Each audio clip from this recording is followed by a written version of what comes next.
Alright, as you can see, we have another change in location for this week because I'm back 2 hours away from where I normally am once again, where we did the Logan review in the exact same spot. And before we go into Justice League, I did want to mention real quick that obviously Mudbound was put on Netflix today, and so I watched it this morning. But the reason I'm just saying that now is because I really don't have a whole lot to say about it.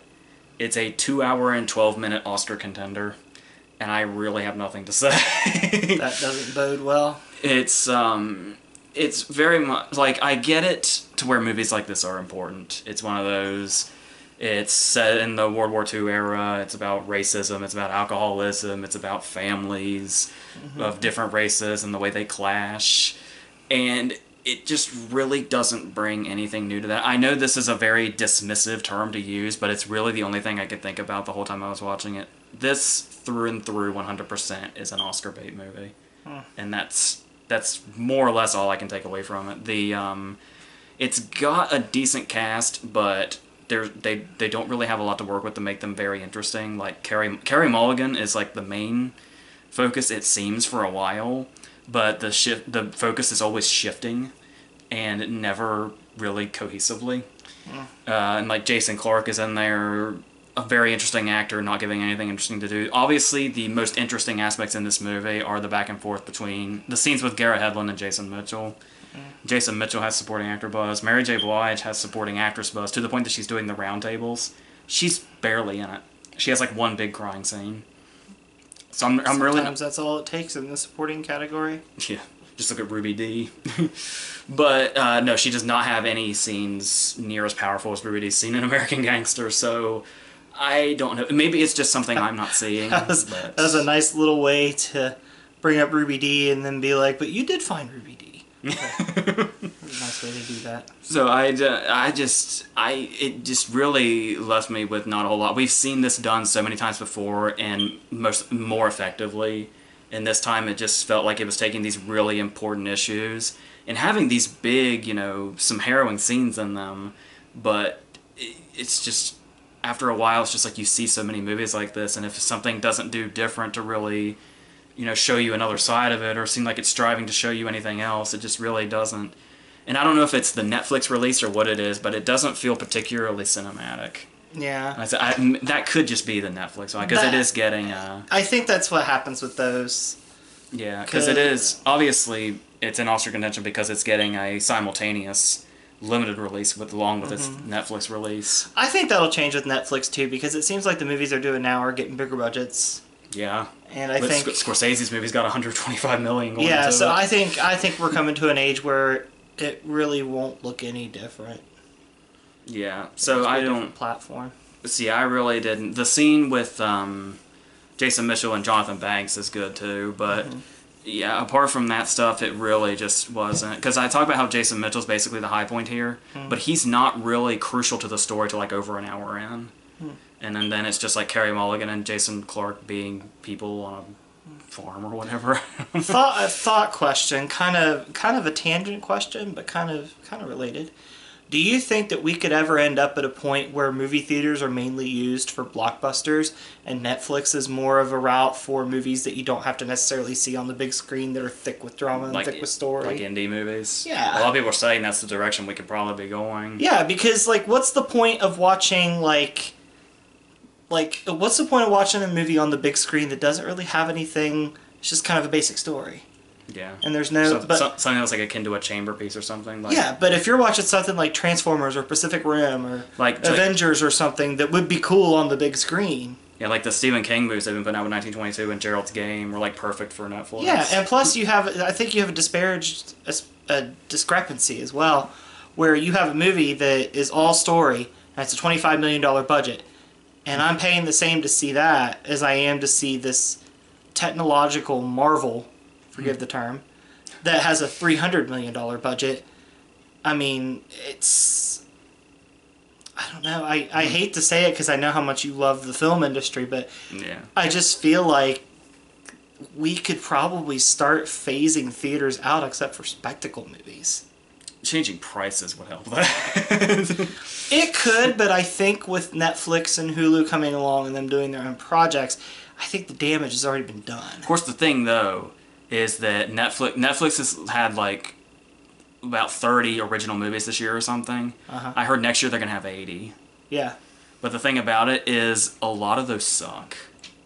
There are a few in there that are like, oh, this is really good stuff, and like this is, if Netflix is gonna take us in this direction, great. But a lot, like when you look at the fraction as to what they put out and the ratio of good to bad, a lot of it is shit. But that could improve though if they get bigger budgets and bigger names. I mean, that could be an improvement. Look at the TV shows. Yeah, especially look how acclaimed they are now. Especially if The Irishman does really well and gets a lot of attention, then yeah.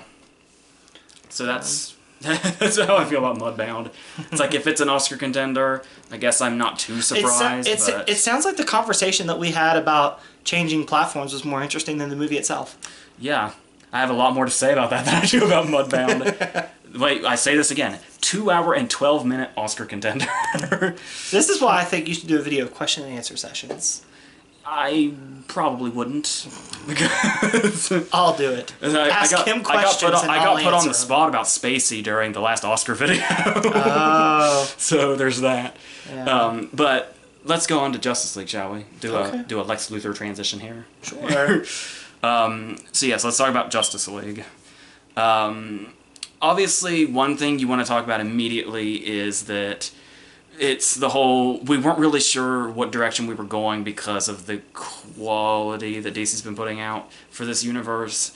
I say this with caution because the DC universe still has like a fan base, like a really devoted fan base. Yeah, and it should. But the most popular opinion seems to be that the DC universe is extremely lacking. And the question was it was like, we had Man of Steel, which I really like and you really like, but a lot of people think is lacking. Man of Steel's underrated. Then there's Batman vs. Superman, which has its reputation. Suicide Squad has its reputation. And then Wonder Woman, everybody's like, yes, do this. Yeah. But it was like, is Justice League going to be... Are they going to see Wonder Woman and have time to say, maybe we should do this? Or is Justice League already... Has the damage already been done before they could see the reaction to Wonder Woman? And so we weren't quite sure what we were going to get, especially with the whole... Kind of the elephant in the room with this movie is Zack Snyder's daughter. And how he basically had to hand the movie off to Whedon for like the last... I heard most of it was done. Like Whedon coming in was kind of like to just finish it up kind of thing. So it was... There was a whole lot of question marks about how this was going to turn out. What do you want to go first? Sure.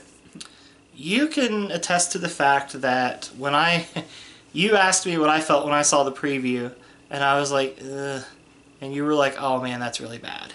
Because you were like, normally you give these movies a chance, and if you're going, ugh, I don't know what to expect. I think there was even a time when they released when they released the trailer that had Come Together in it. Yeah. And I'd asked you if you'd seen it, and you hadn't yet. Yeah, because I usually seek those things out. Because I thought I was going to get like a smorgasbord of clusterfuckery. And to be honest, I kind of did, but I really had fun. Like, I really enjoyed this. The first thing I noticed about this movie was, you imagine with the way the movies have been going and what they have, the only lead-in we had to this was the shit they just threw into Batman vs. Superman really quick. Yeah. So it was like, oh, well, this is going to be a shit show, right? This movie might be, if there wasn't something before it, this movie looks expertly put together when you compare it to Suicide Squad. Yeah, you can tell DC's come a ways with their storytelling because, I mean, the movie's not the best story, but you can follow it. The way they went in and we saw each individual hero before they came together was a lot more better put together than I thought it was going to be. Yeah, I don't know if that's because of where the bar was or if I think Batman vs. Superman kind of bottomed it out. And then Suicide Squad, I think the biggest problem with Suicide Squad for people was that it was a letdown. I know that was my issue with it. It's all right. I mean, I don't hate it. But the thing, I don't love it, but I don't hate it. But I feel let down with what I was presented. This movie, I went in with low expectations, And I had fun with it. Like, I found myself enjoying it. Like, I was really dreading it all the way up until the movie started. Because I was like, oh my god, this is going to be terrible. You know, I've been waiting for this movie forever. And it's going to be awful. And I had a lot of fun with it. I really enjoyed it. I would go out and watch it again tomorrow. I enjoyed it. Do you think it significantly helped to have your expectations that low? I think it did. I think I gave it a chance to shoot for something lower. And it exceeded my expectations. Like you said, the story, you expect this big mess. And while it's not perfect, it is crafted well. Yeah, and the pace is good. And it's kind of strange. You don't want a movie to seem like it's taking too long. And with the runtime of 2 hours, I felt like the movie was kind of the perfect length. Like, I kind of felt like when it was wrapping up, I was ready to be done with it. But while it was going on, I didn't want it to end. Yeah, because there was some stuff where I was like, well, I feel like maybe there could be a little more here and a little more there. Because obviously the thing was for a while back, they released a runtime that was 2:41, 2 hours and 41 minutes. I feel like that would have been excessive. Because I feel like at the 2 hour runtime, I don't know about you, I didn't really come up with anything that was filler. Everything that happened kind of had a purpose. There's a lot of jokes in it. There is, but I mean, that was DC's biggest gripe, was everybody was like, you don't have fun like Marvel does. But then, the thing though, as I think it's the way they interjected comedy in it when it wasn't wanted, because there was the whole thing of Man of Steel was so serious, and Batman vs Superman was so serious, and Suicide Squad was gonna be serious, but then they recut it to be more fun, and now it seems like it feels more like we're in this era of this universe having a lot of comedy in it is so last minute. But I feel like you can justify it, because with movies like this, like you saw with the Avengers, a lot of this movie's comedy comes from banter.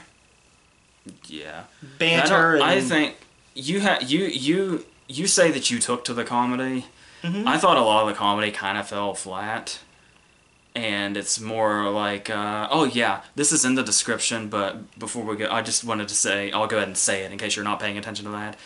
We're going to go into all the spoilers and stuff, because I have no idea what people know and don't know going into this. Yeah. So, yeah. Age of the internet. Because the whole Superman thing, where it's like, I could just see you saying, like, Superman comes back, and somebody will scream in your face that that's a spoiler, but it's like, he's on the poster, he's second credited, it's a fucking Justice League movie, the dirt floated, it's all the signs were there.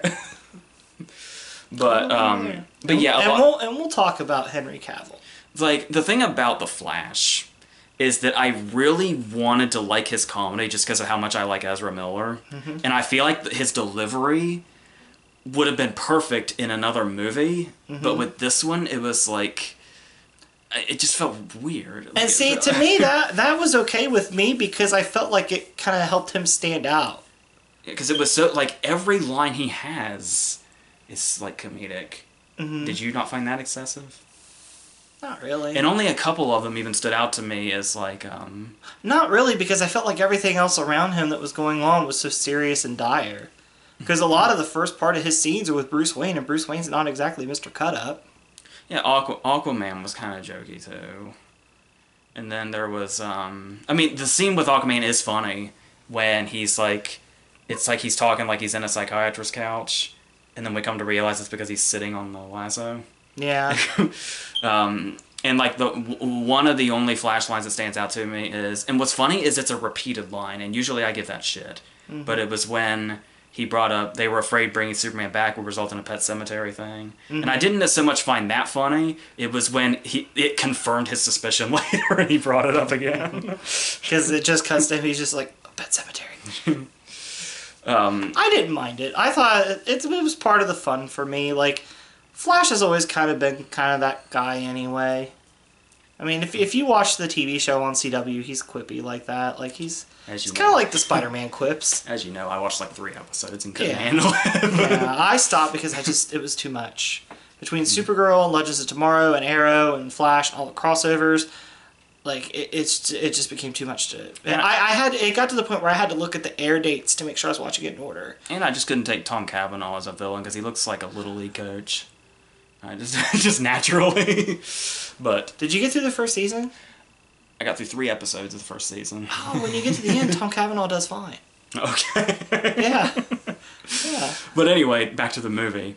Another thing, going back to the whole whether it looked like it was too edited. Mm-hmm. Because there was the whole thing where it's like they went back and they made Batman vs Superman half an hour longer, and it actually made it better because it seemed like it filled in blanks and actually ended up making it smoother. And they rearranged the Lex scenes to make it one big scene. Yeah. But here, every now and then there was something where I was like, it kind of feels like we got to this point just a little fast, and there are some cases where it feels like there's stuff in the background missing. One thing in particular really stood out with this. Maybe it's something that's not too big of a deal to other people, but the lowest scenes to me were so weird without Perry in them. Like, it seriously felt like Lawrence Fishburne was supposed to be in this and they cut him out. But maybe that's just me, but the only time I can think is the 1 or 2 scenes that she was at the Daily Planet. Yeah, and those scenes felt so empty to me without Perry White, like, giving her orders in the background.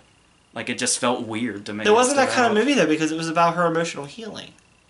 Because she even told Mama Kent, she was like, I shut down. Like, I could barely come back here. The idea of a Justice League movie, though, you would think would be to throw in everything, including the kitchen sink. And it's like you see. Yeah, but then they would have been met with ire with that. They would have said that they were trying to clutter things up too much, and they would get compared to Marvel all over again, and they'd be in the same boat they were. There are some. I don't like to go. You say one thing is compared to the other, and people immediately want to scream at you by saying, "Oh, you're biased. You prefer one over the other."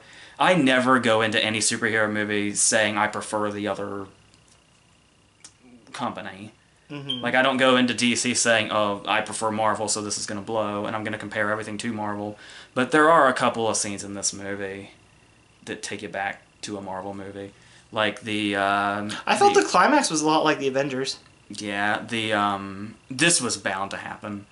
The Flash moment when he knocks the sword into Wonder Woman's hand is such a Quicksilver and Days of Future Past thing. Mm-hmm. The opening with... Maybe I'm reaching a little bit with this one, but the very opening scene being the handheld footage of an excited kid seeing a hero is the opening of Spider-Man Homecoming.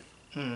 We haven't watched it, we're watching it tomorrow, mm-hmm. but the opening of Spider-Man Homecoming is Peter recording the footage with his own video camera of the shit that happened in Civil War, mm-hmm. and he's real excited about it. It came off a lot like that. So, and I don't know, these were so close together, I can't probably say they copied that. It's probably just a coincidence, but it just, there's stuff in there like that. It's going to remind you of Marvel movies, and you really can't help but make the comparison, because I really try to avoid doing that. I do. Yeah. But it happens. Yeah. And obviously it's got to have, you're probably going to have Avengers comparisons because of the Whedon connection. It's like they're trying to make Whedon do with superheroes what J.J. Abrams is doing with Star Wars and Star Trek. They want to give him both worlds here. I'm fine with that. It doesn't bug me. But it does... When you look at the dialogue here, it does feel like, well, this is different. I didn't realize Terrio was still doing the writing. But, so that's interesting. How do you feel about Steppenwolf? I put him on the level, and I know you just gave a speech about comparing Marvel. I put him on the level of like a Thor villain. Like, kind of forgettable, but neat to watch.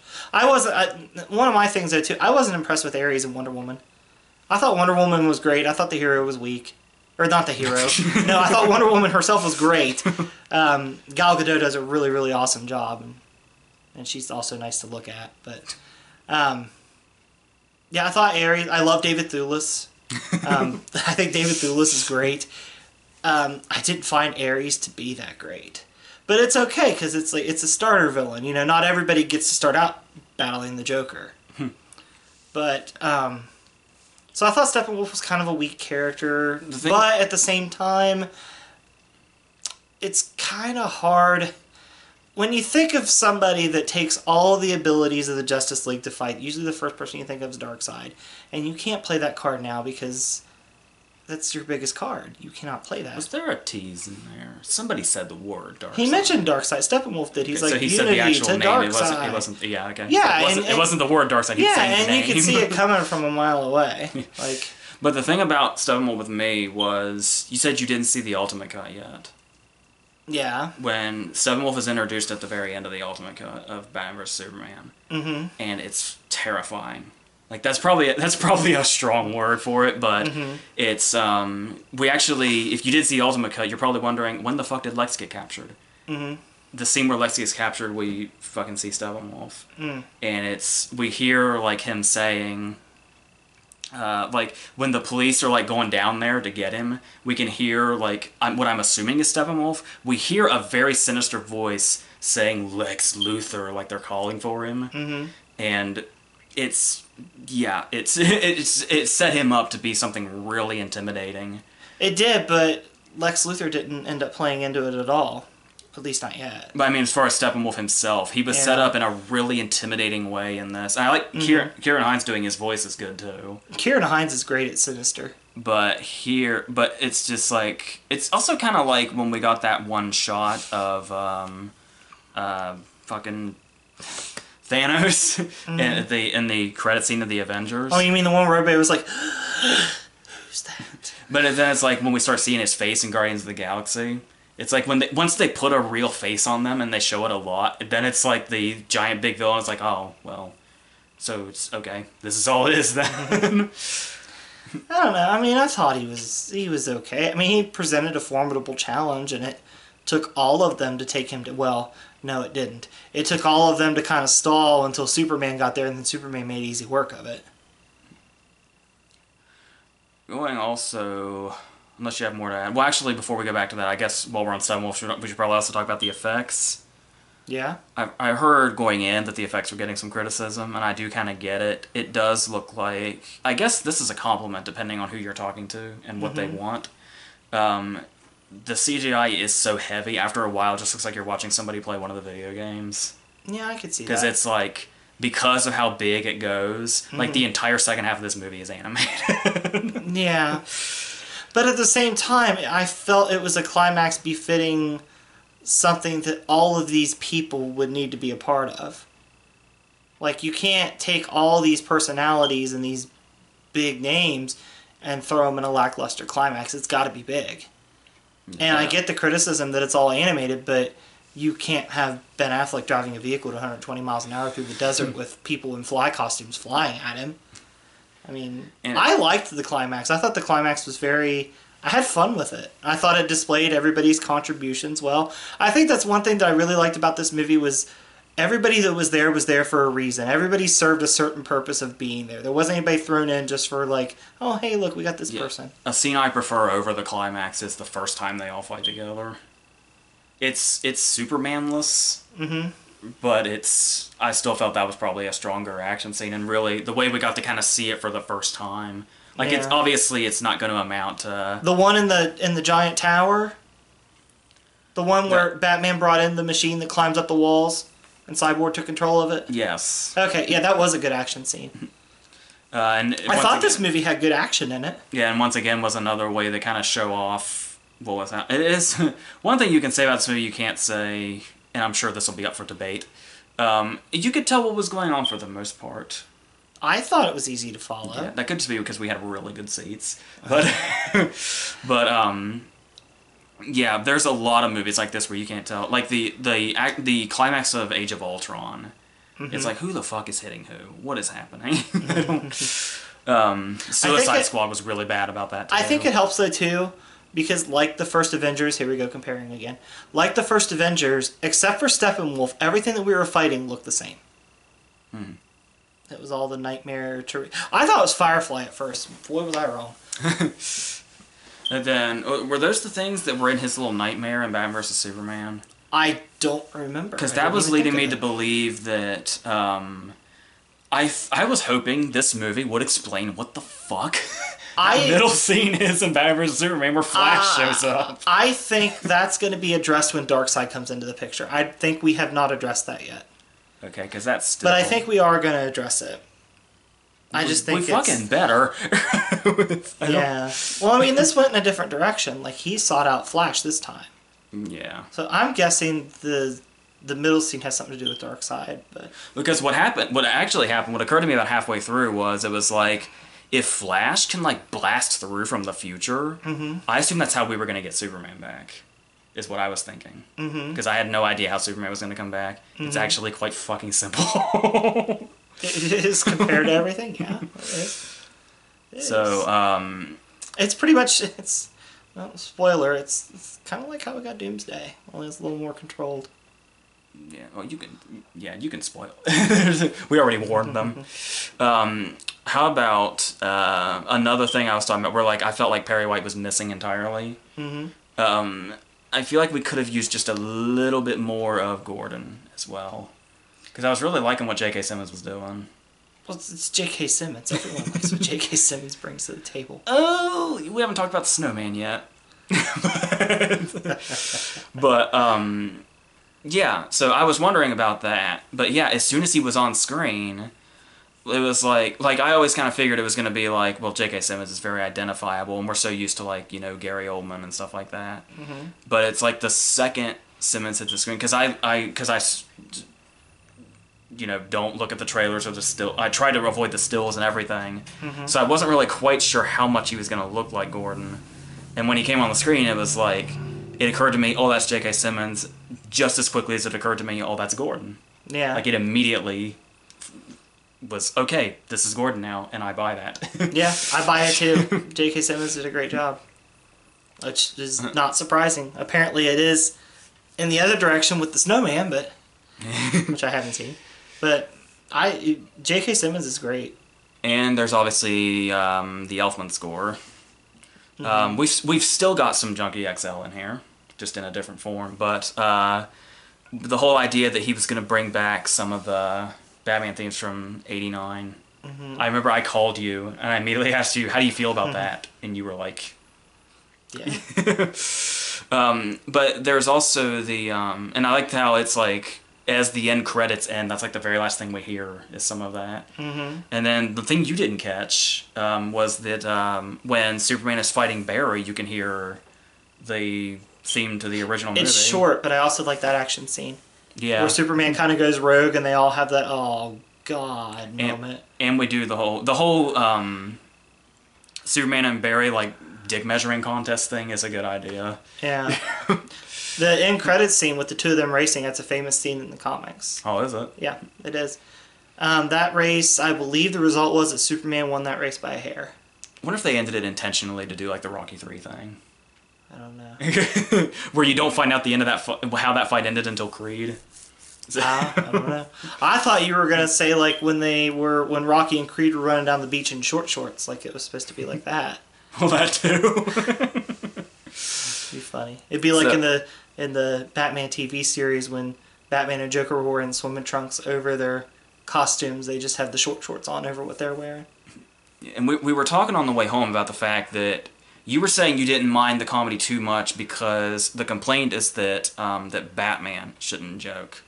That Affleck's got a couple jokes in here. He does. How do you feel about that? I felt like I'm drawing a blank on what the other one was. The one I remember is the, yep, I'm bleeding somewhere or something. There's the other one where when they're fighting Steppenwolf in that one action scene, and he's like, Jesus, he is really tall.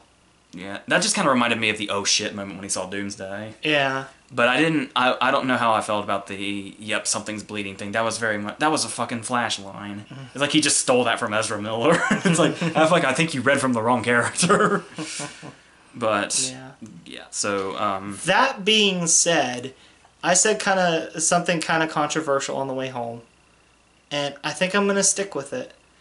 I think after this movie, Ben Affleck can make a legitimate case as the best one that's done it.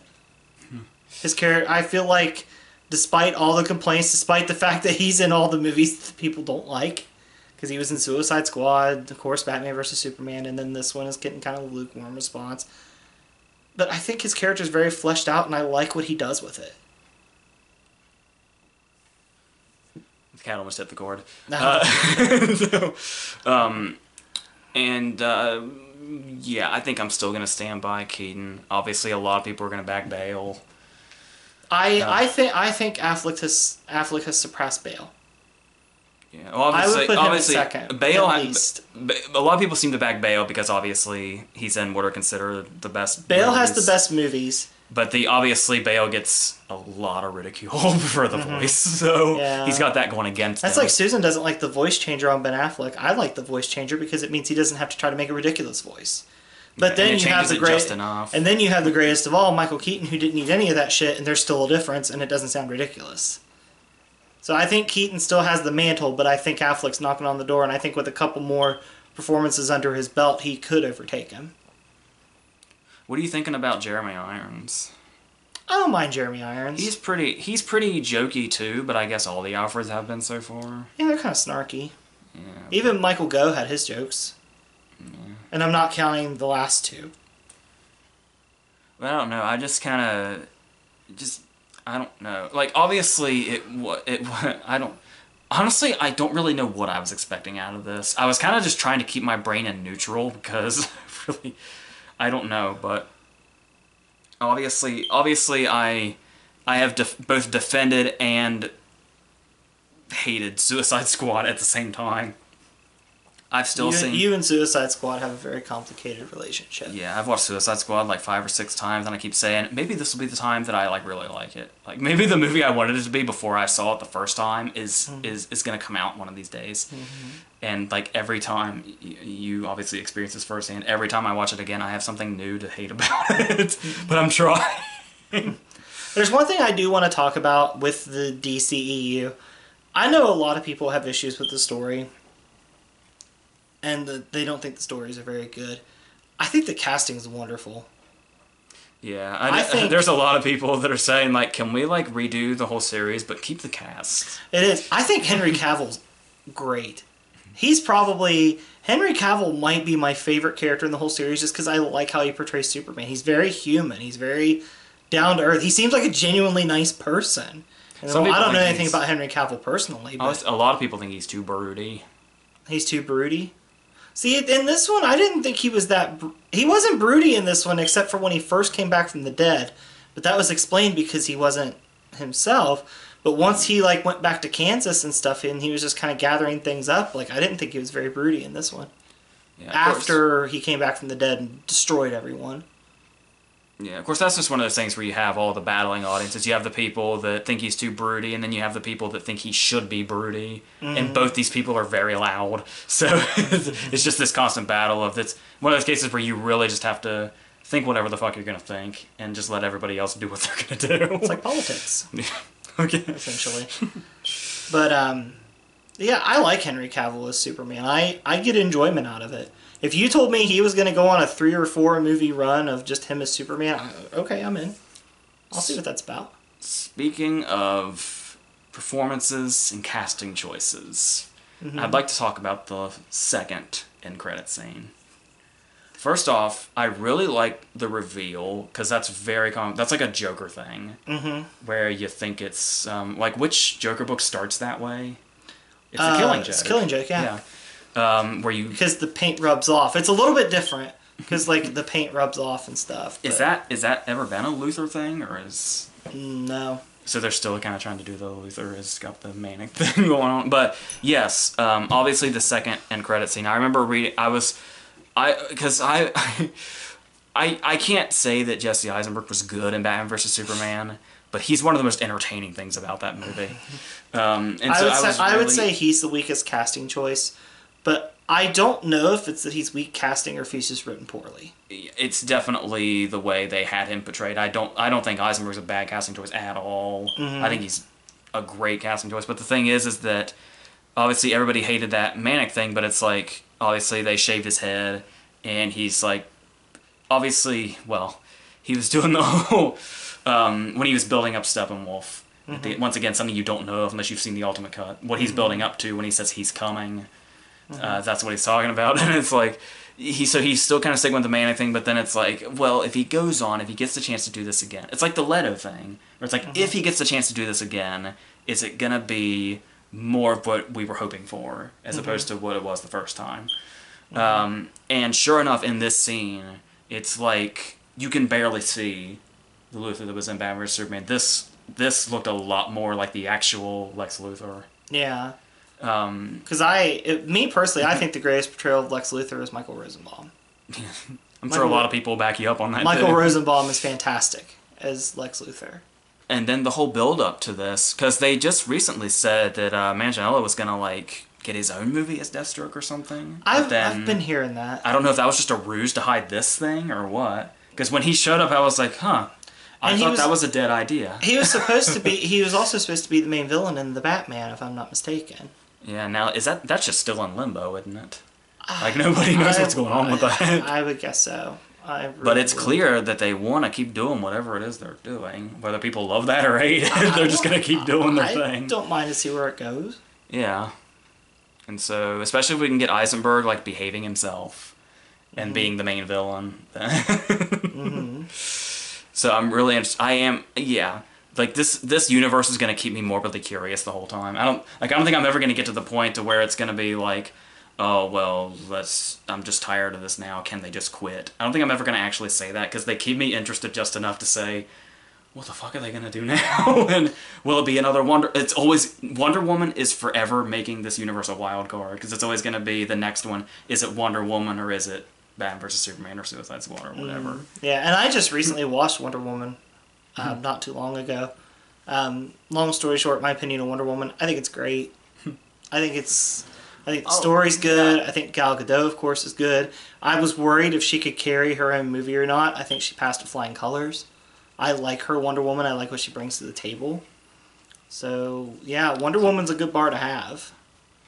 It sounds like we're getting ready to wrap up, but there is one other criticism that I had, and maybe you can defend it, too. This is the dialogue. Obviously, I've said I'm not a big fan of the jokey dialogue, but another thing I'm not a big fan of is that the whole idea of a cinematic universe is to kind of feel like it's one continuous thing, but it's to like, when you watch the next movie, the rewarding thing is that you know exactly who the characters are and exactly what's going on, exactly where they are in their arc, and then what's going to happen to them next. And like that's one of the big things about having a universe like this, is you have the already established stuff, so in the next movie you can just get right to it and see what else is going to happen to these people. Yeah. But this movie is like stuck on two things. It felt like any time they weren't joking around, the dialogue was about Superman being dead or Chris Pine being dead. Okay. And it was like, all that stuff has been fully established in other movies, and this is kind of where I understand it's important to their characters. But it's like, there's probably a more fluid way to express this in dialogue than just repeating over and over again, Superman's dead, Chris Pine's dead. Just so in case you guys forgot, this is what motivates me. And I think it's more of a sense of, I think it's more than character motivation, because they talk about how they do address it in a different way with Superman's dead. I mean, they do establish, yes, Superman's dead, but they also establish that the dark void created by Superman dying is what brought Steppenwolf back in the first place. The fact that the Earth was so dark and dreary and everybody was so upset that Superman was dead. And then as far as Steve Trevor being dead, Batman brings it up. He's like, yes, I had to bring back Superman because people needed Superman, but Wonder Woman, where were you? You've been around for 100 years now, and because of this one death, no one knows who you are or what you do, so they've clung on to the hope of Superman, continuing to keep the world dark, continuing to bring Steppenwolf back. Is that what you were looking for? But then again, that's him saying, like, where were you or something like that. It's like one line of dialogue, and then she, like, and then that felt like it was all that was addressed, really. She shoved him. Oh, that was when he said, like, he egged her on about the death itself. It was less about the whole, why aren't you doing this shit? So, yeah, I felt like they could, the way they use the characters and just the fact that it's a universe and that they should be taking more advantage of the fact that we already know what happened. It's like, I really don't care for the moment. It's so small, so it's probably petty for me to say this, but the moment when, at the very beginning of Suicide Squad, when they talk about Superman being dead, and they feel they need to show us the fucking funeral again from Batman vs Superman. It's like, we saw the damn movie. That's why we're watching Suicide Squad. Come on. So, yes. Anything else to add on Justice League? You mean after you just ripped it to shreds? I know. It's. I think the DCEU is still a work in progress, but I think we have made steps since Batman vs Superman. I think we're moving in the right direction.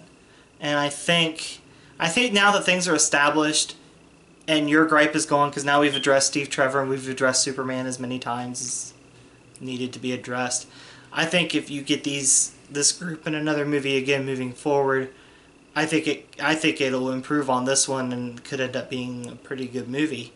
I think Joss Whedon should put his hands in it as much as he can. I think we should start kind of pushing Zack Snyder away. I know he got it started, but at the same time, a lot of the grief comes with him. I'm not saying I disagree. Mm-hmm. There's people that would kill you for saying that. For which part? Pushing Zack Snyder around. Yeah, but I mean, at the same time, I mean, the Zack Snyder movies are the ones that have the bad rap. Wonder Woman wasn't Zack Snyder, and people love it. I mean, you can make the argument. You could see where Patty Jenkins took a few notes, like the slow-mo. But as I said in my review for that, I think it felt less like Patty Jenkins was saying, well, this is what Snyder did, and more like she was saying, I got to make my own movie, but I also got to keep it in the universe and give it to where it doesn't feel like it's too out of place. So she kind of put some of those little touches in there. So for you think Patty Jenkins understands the whole universe concept? Yeah. The best. But was able to make her own movie, too. Yeah, because it didn't feel like it was out of place in the other movies. Yeah, and the only, like, it was able to link the whole, she got the package from Wayne, but it didn't do, like, a whole lot. It didn't have to throw in a bunch of other characters to incorporate and say, hey, remember, this is a universe. You know? Not to say, I do like Flash's appearance in Suicide Squad. I do like that. Mm-hmm. So, you know. But, yeah. Didn't he make a joke?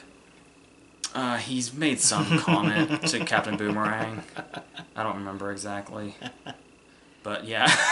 So yeah, is that it? Well, bottom line, I had fun with it.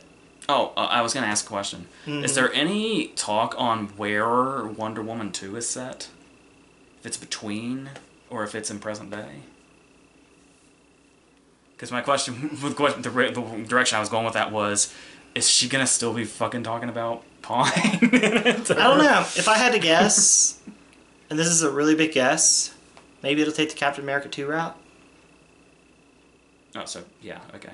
Because the first Wonder Woman kind of has shades of the first Captain America in it. Yeah, shades. Okay, so... Alright. So maybe it'll take that. And if that is the route it takes, I'll watch a Gal Gadot Wonder Woman movie that ends up being some kind of fucking 70s political thriller like Winter Soldier turned out to be. Winter Soldier's amazing. We're not talking about Winter Soldier, but Winter Soldier's amazing. So I feel like we said just enough to piss off... We had differing opinions enough to piss off everybody and make everybody happy, so... Yeah. Okay, so should I speed through these three real quick and then we'll be done? Yeah. Alright, the second movie I'm going to talk about is... I saw The Snowman.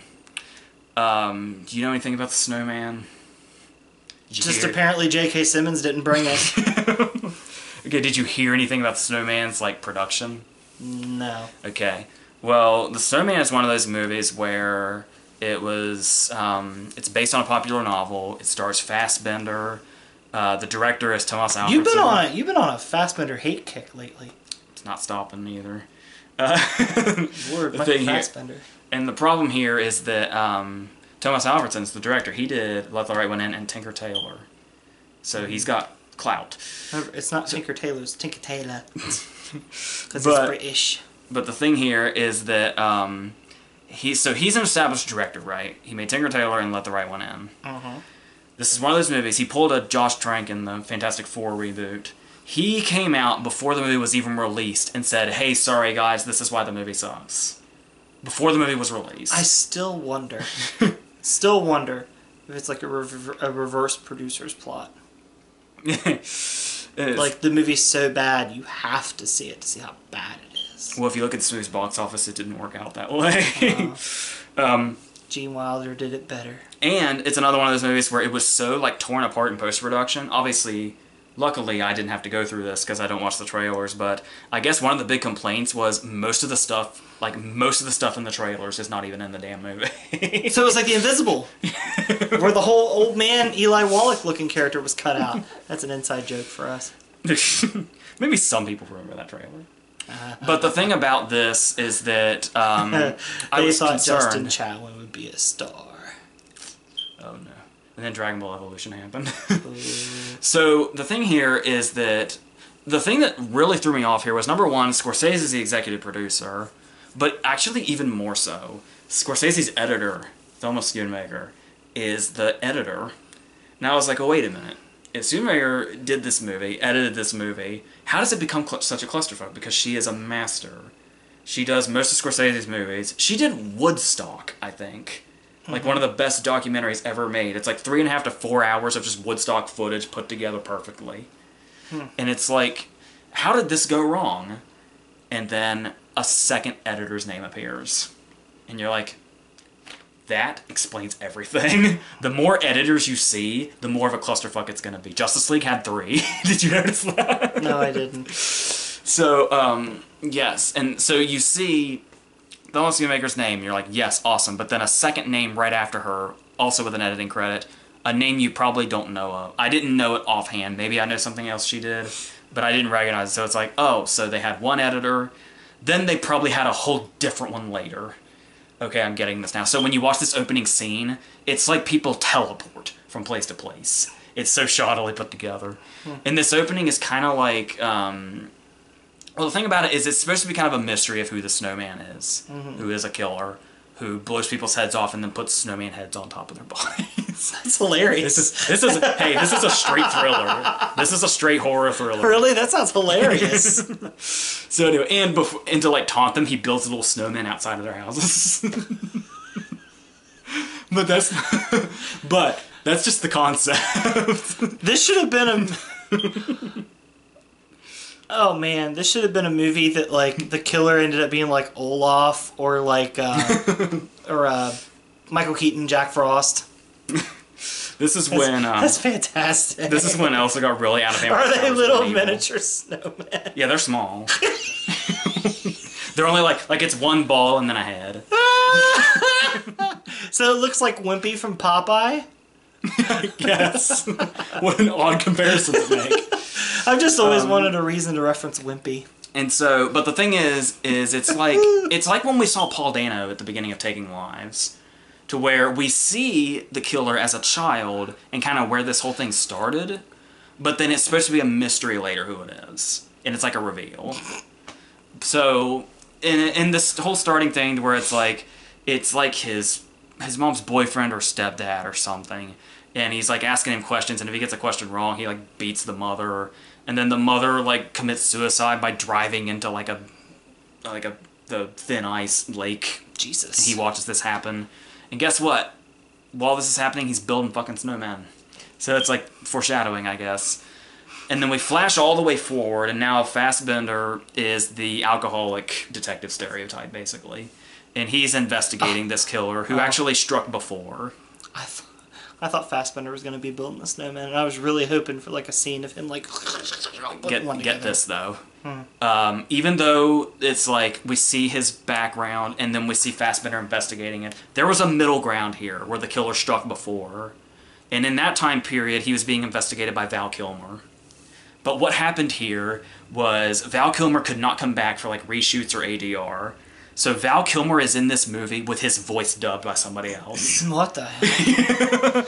And when this guy talks, and for a while, when we first are introduced to Val Kilmer, you can tell he's supposed to be speaking, but he just doesn't. Every time it looks like he's gonna speak, he just doesn't. And he's just walking aimlessly to different places. He meets Toby Jones for no reason. Toby Jones is in this, but only for these Kilmer flashbacks. I have no idea what his purpose was. But then finally, late in the movie, Kilmer finally speaks on the phone, and it sounds like a guy doing an impression of John Wayne. Dubbing for Val Kilmer. Alright then. And remember, this is supposed to be like a straight thriller. This is just how shoddily put together this movie is. Wow. Yeah. Wow. So it goes on, and another thing, going back to Fassbender now, because this is how much this movie jumps around. This is one of those movies where most of the time you have no idea what timeline you're in. Not a clue. There's one scene where, I think it's Rebecca Ferguson from Rogue Nation and Girl on the Train, where she's investigating J.K. Simmons. J.K. Simmons is this guy that's built up to be a villain who just likes to take pictures of women, like, right in their faces. Like, he goes into a dark room and gets all sinister, and he, like, has her pull her tits out, and then he takes a picture with his phone and just leaves. And then later on, he's talking to her, and he just takes her picture and fucking leaves. And it's like after this character eventually goes nowhere. They build him up like he might be like some big suspect, or he might be some big subplot. Goes nowhere at all. So he's doing an accent too. Oh, so J.K. Simmons is playing an accent in Harvey Weinstein then. Oh my god.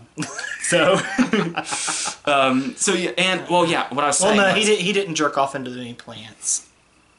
Please tell me he did. That would be really funny. So much of this movie was cut. Who knows? Oh my god. So, yeah. J.K. Simmons, were you filmed whacking it into a plant? Please tell the video. So they're cutting back and forth between like what Fassbender's doing and what Kilmer was doing in the past. And then there's some stuff like that. But then there's also this moment where she's investigating J.K. Simmons, but then she's also like relaying this story to him. But you can never tell where we are when these things are cutting back and forth and whether the scene has changed or not. And it's so confusing. But one of the things that people immediately started laughing at unintentionally was it may not have been something I thought about that much if it weren't for the fact I'd heard so much about it before it even happened. And I guess it's actually supposed to be said another way, but the whole movie's mispronouncing it. But Fassbender's character name is Harry Hole. So that's been getting a lot of laughs from people that aren't supposed to be there. And then they basically, they just really, really try to play up the thriller aspect. There's one scene at the beginning when I think it was James Darcy was playing the father of this little girl whose mother is killed, and he becomes like the main suspect. So we have this moment when the daughter's up in her room just being a girl, just getting ready to go to bed or whatever, and we see sinister boots walking up the steps, and it's playing sinister music, and it's like building and building, and he's getting farther and farther up towards the room. He's going up the steps. We're cutting back to the girl. The scary music is getting really high, and it's like getting like there's gonna be some big giant thing right here. There's gonna be some big giant kill or something, and it's like, oh shit, this girl's in danger, and there's scary music and all that. And he walks in the room, and he's her dad. He's just her dad. And that build-up lasted a long time. So it's like all that suspense, and it's like, what's gonna happen? Yeah, nothing. Not a fucking thing. Her mom's killed later, unceremoniously. That's what that's building to. Nothing to do with this scene. And it's like, it makes you wonder how movies like this even get out there. Like even if he... But like, what are you gonna... I don't know. It's like, surely the word of mouth will get out there. And then it's like Fassbender here. So we've already introduced Fassbender as alcoholic detective dude or whatever he is. So there's another scene where I guess we're supposed to find him charming or something. He walks into the room to talk to this girl about her mom being murdered. And the girl's wearing a donkey mask. So I guess to charm her or make her feel better or whatever, Fassbender just makes donkey noises at her. He should have just worn the head from that one movie where he wore a mascot head the whole time. Frank. Yeah, he should have done that. Oh, the most likable song in the world is not to be found in this movie. And then he like calls her Mr. Donkey through this whole interview, even though he knows she's a little girl. So that just weirded me out a little bit. What else do you have? What are the other two films? Hold on. We're not done with the Snowman yet. Okay. I still got this down here. Well, no, we got most of that. Another problem here is that a lot of the relationships are unclear. Because she's got, like, a kid, but he hangs out with her. But, like, he hangs out with the kid, like, just the two of them. And then there's a moment where they're watching him in a hockey game, and he, like, has his arm around her. Like, they're on a date or some shit. And then she has a dude that just appears in this scene and sits beside her. And it's like, oh, so she's got a dude. But they were, like, on a date, like, 2 seconds ago. So none of this makes any sense whatsoever. After a while, I started to wonder if the daughter even belonged to him, if the kid even belonged to him. As far as other recognizable faces in this movie, there is Chloe Sevigny. Chloe Sevigny plays twins in this movie. But it's not like this has a point, the Prestige kind of way, where they say, oh, there's like this or like this. It's one of those dumb twin things where it's like a reveal, where it's like Chloe Sevigny's like over here acting all weird. And then another Chloe Sevigny comes out and it's like, I don't know you people, what are you doing here? She's like, oh, that was my twin you met earlier. What what the fuck is this? I hope that's exactly how that scene played out. And then it's one of those movies also where like a lot of the dialogue seems very like last minute in post-production, where like Fassbender leaves the house and he's like walking to his car. He's like already on his way to his car, and his voice on the soundtrack says, "I'm going home." He's like, who the fuck are you talking to? Who hears you? Are you narrating your life story or something?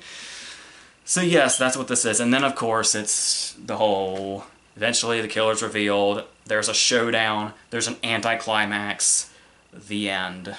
And it's this clusterfuckery the whole time. You honestly don't know what the fuck is going on for most of this movie. And it's like, for a while, the plot actually seems relatively simple. But, like, the more it goes, the more it's just like, you know what? I just realized at some point I stopped caring. Like, 45 minutes ago. So, yeah, that's what that is. That's not going to help Fassbender after Assassin's Creed. Or what other bullshit is he been putting out? Frank. I know I like Frank. I do. It's too quirky for its own good, but I don't mind it. But I do think I've never been able to see the big deal Alien with Fassbender. Covenant? Yeah, I don't mind that, but obviously it's getting a Prometheus. yeah. Bastards. Hold on. There's a lot more shitty Fassbender movies than there are. He's got a lot of beloved movies I don't care for, Days like of Future Shame. Past. Shame. Okay. We're moving on. First Class. Fuck you. He's the best thing about Apocalypse. I'll give him that. Okay. Yeah. But, okay. Our last two movies are going to be an Antonio Banderas double feature, because Antonio Banderas is our latest person to get stuck in straight-to-DVD land. Oh, well, goodbye. No, I'm kidding. So, we're going to start with Acts of Vengeance. And the thing about this is, he's had... Black Butterfly was okay, but then it had that fucking ending. And it had some dumb things in it as well. And Security. Security is like a really serious version of Paul Blart Mall Cop. And Ben Kingsley's the villain in it. And now we have Acts of Vengeance. His movies are getting worse. This is one of those movies where it begins, and when it says the title Acts of Vengeance, he's taking his sunglasses off. But it's like in like Microsoft Word Times New Roman on the side of the screen. Like somebody just inserted it. And then it actually has one of those beginnings where he goes back, after he does the sunglasses whip and the title comes up, he goes back and he tries to have a Raid 2 fight in the kitchen. And then he's doing this, and it's like, you know, like the credits at the beginning of Liar Liar, where the scenes just kind of go by and there's just these basic ass credits just coming up. This is happening during this supposed to be big ass fight scene. It's just these basic ass credits. And then this scene actually ends with him choking the guy and doing the pause, freeze frame, and him saying on the narration, "Wait, let's rewind." And it rewinds the whole movie, and we do that. He does the fucking Zach Morris thing. And then it says 1 year ago, and when it says 1 year ago, you see like the blurry rectangle from where the words were inserted on the screen poorly. Oh, wow. It's fucking hilarious. This is the first 2 minutes. Long story short, his family gets murdered, but not before the Jingle All the Way scene happens. When she's at, this time it's a talent show, but he's on his way, he's stuck in traffic, he's trying to get there, and sure enough, I didn't make it. And so he's watching... Is there a janitor? Yes! The janitor is always the sign that you fucked up. And then she, like, sends the talent show video to him. It's also, like, the video in Hook. Which one is he? Thank you! And so he's watching that, and then as he's watching this, they're, like, being murdered. And being stuffed into a pipe on the side of the road. And then he gets to have the Mystic River scene. Is that my daughter in there? And that, and the camera panning up. It's like the same shots. And then finally, it turns into a revenge movie. So then you have your basic Jean-Claude Van Damme movies after that. Yes. Or any revenge kind of movie whatsoever. Oh, and it's trying to be profound because there's Marcus Aurelius quotes at every... This movie's in chapters. This fucking thing has chapter headings. headings. Is it supposed to be like Kill Bill? I guess. Killing Antonio? Well, he's killing people, so... It would be... This is another one of those movies where the killer is a twist. But, I mean, if you've ever seen a movie in your life, you fucking know who it is. Okay. And with that, I will say there are 2... Is it one of those things where, like, his character pops up and you're like, it's that guy. He's killing everyone. Okay, so here's the thing. Minor spoiler alert. I say spoiler alert because I don't know anybody that's going to track down Acts of Vengeance. he meets Carl Urban, and Carl Urban's a cop, and he talks to Carl Urban about what's going on. Carl Urban's the killer. Well, here's the thing too, is he's saying like, yo, I'll help you in this investigation or whatever. And then for a while, I'm not even sure how we met Carl Urban, and then after a while we just never see him again for a while. And Carl Urban's a cop, like I said, right?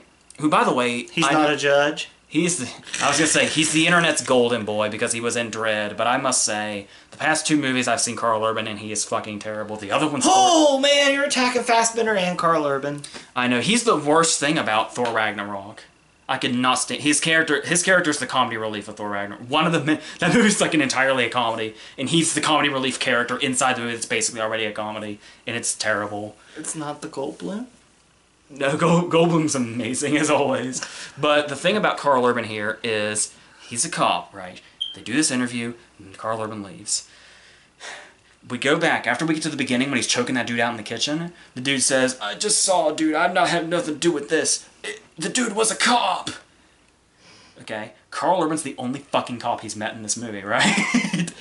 There's still like... So the guy could have just gone, it's Carl Urban! Yeah, but that's the thing, is the guy tells him it's a cop, right? And Carl Urban's the only cop he's met in the movie, right? There's still a 10-minute gap where he has to piece together who that is. After the guy tells him it's a cop. I think it would have been more, sounds like it would have been more, I don't know, plausible that he would have taken the Frank Costello route and said, you're telling me he's a cop, so I won't look first. Yeah. It's like, then we would have at least had a little bit more to work with. But this is the kind of movie where you could tell they just wanted to make action shot. Like, they had seen other action movies, like The Raid 2, for instance, where they knew action movie shots they wanted to have. They just didn't have a context for them, so they had to blandly write them into a script. There's one moment where Antonio Banderas falls through a shop window in slow motion. This is because he lost his balance. To be fair, he had a knife in his leg. But still. Did the slow-mo have audio? Like, was he like, It didn't have audio until the glass crashed. Oh, okay, so they couldn't afford that. Yeah. And then it gets into this whole thing to where, like, he builds up his revenge, so he, like, learns jujitsu, and he goes to, like, cage fighting. It's not even underground cage fighting. He's in a place, he walks into the next room, voila, there's cage fighting. And it's like, it's this really classy joint too, where he walks in with like his champagne and shit. And who do you think is there? Carl Urban. Cage fighting. Nope, not suspicious at all. And then once he gets, there's a point in the middle where he gets taken in. He gets taken in by Posvega, I think it is. And then it basically just becomes it reaches a just dead, flat line. Just nothing. And then the shit where he starts to figure it out. And then it becomes one of those movies that's so basic where he meets random villains, random drug dealers whose only point in life is to grab people by the shirts and say, where are my drugs? It's like, I don't know what the fuck you're doing in this movie, but okay, I hope you find your drugs, dude. It was like they were kind of trying to make it The Drop for a minute. And then they forgot what they were doing. A little bit of that movie Term Life, too, the one with Vince Vaughn and Haley Steinfeld, where Bill Paxton was the villain. And yeah, so, and then that's what it is, and then it tries to show that twist in there, and then Carl Urban just gets to show you how truly awful of an actor he can be. Not he isn't always, but he can be. See, that's why I think he works so well for Dredd, because he just has that way of delivering lines. It's just deadpan. It's like, for Dredd, that's what you need. Everything else, you look ridiculous, and you sound ridiculous. And it wigs me out that Carl starts with a K, and they're both from New Zealand. There's a hair bugging me, sorry. But he and Keith Urban aren't even related. It just really bugs me. Alright, our last movie is even worse. But he and Keith Urban aren't even related. Our last movie is worse than Acts of Vengeance. Is it worse than The Snowman? Not sure. Maybe, probably not. At least on a technical level. At least this movie, was put together by somebody. This movie tried. This movie's called Gun Shy. Worth noting real quick, this is the third movie I've seen called Gun Shy. There's the movie where Liam Neeson was the CIA guy that went to group therapy, that Oliver Platt was in. And then there's the movie with William Peterson and Michael Wincott. Please describe the Liam Neeson again. Exactly as you said it. He's a CIA operative that goes to group therapy. What? And Oliver Platt's there. It's sort of like that. It's sort of like a more comedic version of the movie Panic with William H. Macy, where he was a hitman that went to therapy. Okay. And then the other one with William Peterson and Michael Wincott. This is the third movie I've seen called Gun Shy. This one is brought to us by Simon West. Mm-hmm. He did Con Air. Mm-hmm. He did the first Tomb Raider. Yeah. He did Con Air. And so this is a movie. I had no idea going in. This movie is a fucking comedy. It's an action movie, but it's a comedy too. We got Antonio Banderas as an English rock star past his prime. And his hit song... I forgot it's Antonio Banderas. Sorry, I was looking up other stuff that Simon West has done to help out your case. And his hit song was called Teenage Ass Patrol. And we get to see the music video for this thing too. And Antonio Banderas sings it. Yes. And it's called what? Teenage Ass Patrol. And then his bandmates, they broke up. Look, when you pop it up on IMDb, it also credits him for Con Air. I think that's the most crucial thing he's done. And then his band broke up because he married Olga Kurylenko, who was basically seen as their Yoko Ono. And so they went on by themselves. And Expendables 2? Sorry. Oh, okay. That makes sense. And they went on to produce their own album called Neptune of Cock.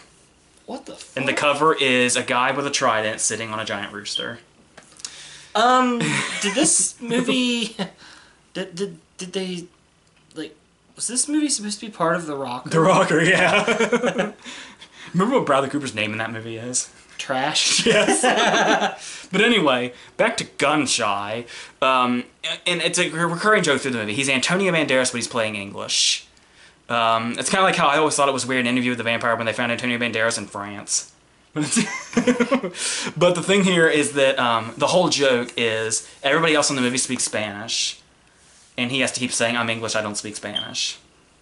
So it's the only word that people know that they communicate with is beer. He's like, yes, beer, all the time. So he spends the whole movie getting drunk.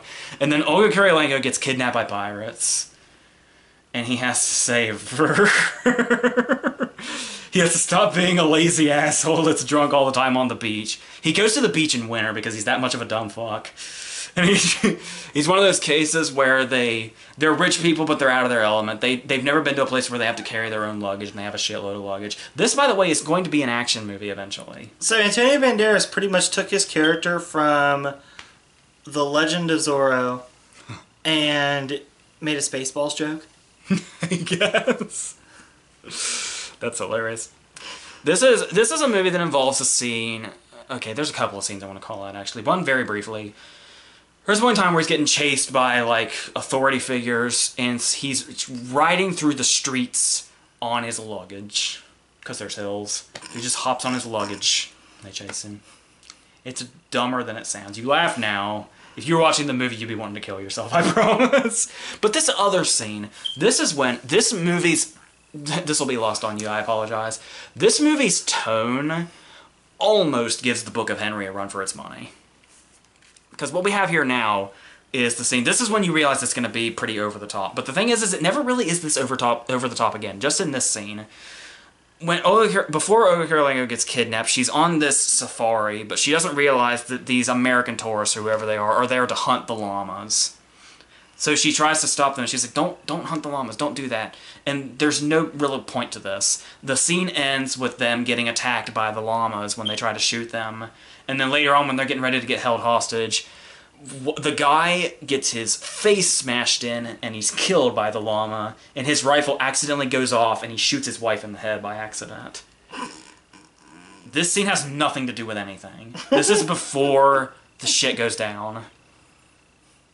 Okay. But I think it's trying to play itself up as this big over-the-top comedy, but that's really the only scene that goes that over the top. It sounds like that scene needed Benny Hill music. Yeah.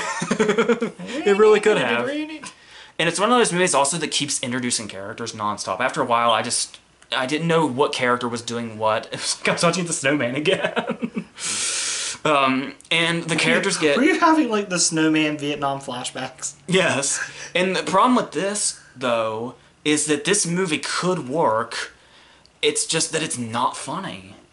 Like, the fifth Teenage Ass Patrol is funny the first time you hear its name and the first time you hear the song. But after the sixth time you hear Teenage Ass Patrol, it gets pretty desperate. And the problem with this, too, is that... I'm not laughing at the words, I'm laughing that you're saying them so angrily. And the thing about this, too, that's a real big problem, is playing this character like this, in this kind of movie, is Antonio Banderas can be really funny. He's really funny as Puss in Boots. He's really funny in Expendables 3. He's, like, really funny in that. He even has funny moments in Spy Kids movies. Yeah. And, like, he's just, the material is so shitty, he can't even save it. What's he doing with his life? I know, and you can tell he's really trying to, What are you doing, Antonio? I don't know, so that's the problem. And it's also one of those movies where it's like, people being tased is really funny. There's an entire scene devoted to just people being tased. So, the Hangover joke. Yes, only many times to many different people. And that's basically an action scene in this movie. And then after a while, Olga Kurylenko has her own subplot going on when she, like, starts to find her kidnappers endearing. And I don't even know where that comes from. They fucking watch her shower and shit. And it's like, it's weird. The movie had no idea what it wanted to do. This is one of those movies where I think they were trying to go over the top again. There's a prolonged scene where Antonio Banderas gets a snake attached to his dick and can't get it off. I don't know. And after a while, it just gets dopier and dopier as it goes, but never in a charming way. It's always just, after a while, it's just really fucking dumb. The worst part about all this, it fucking refuses to end. Remember when Justice League was over, and she said, "Oh, thank God the credits are finally over." This movie has one ending, then another ending. It's the Master of Disguise all over again, I swear to God. One ending, another ending, then a whole bunch of shit during the credits, then like 5 Antonio Banderases together dancing during the credits, and then I swear to God, when all of the credits are over, there is still a 5-minute after credit scene about a fucking side character. I was like, what the fuck am I doing? It's like, after a while, I was like, hold on, the credits are over. Why am I still watching this? I don't have to anymore. I can leave now. But I waited. And there's no payoff. So, that's it. That's what Gunshy was. I don't want to see 5 Antonio Banderas. It's not. Does he smile at least? Is he like... He's singing, too. He's singing and dancing. Oh, nice. Yeah. Nice. Antonio Banderas, what are you doing? So, yeah, I think we're done. I don't know how long this video is. I hope it's not too long. So, next week, I'm going to do one of those long videos that's got, like, a bunch of indie movies on it and stuff. I'll probably see Coco soon after that, but given that it comes out on Black Friday, I think I'm going to hold out just a little bit. The reviews for it are, like, insane. Apparently, it's, like, one of the best Pixar movies that's been made. Coco? Yeah. I don't know, man. Finding Nemo. We had this discussion. Finding Nemo, #1. Last scene of the movie. Goodbye, son. Tears me to fucking shreds. And I think Lee Unkrich is one of the co-directors who did Toy Story 3. So. Well, that'd be good. Toy Story 3 is probably the second best Pixar movie. And Benjamin Bratt. Benjamin Bratt's always good. So. I don't know. We'll do another movie sometime where we rank the Pixar movies. That'll be another video sometime. Yeah. But yeah, spoiler, for me, #1's Finding Nemo. Rips me to shreds. Emotional mess. Emotional catastrophe. Goodbye, son. Slays me. And on that note, we end on fucking Teenage Ass Patrol. So, we're done here, right? We could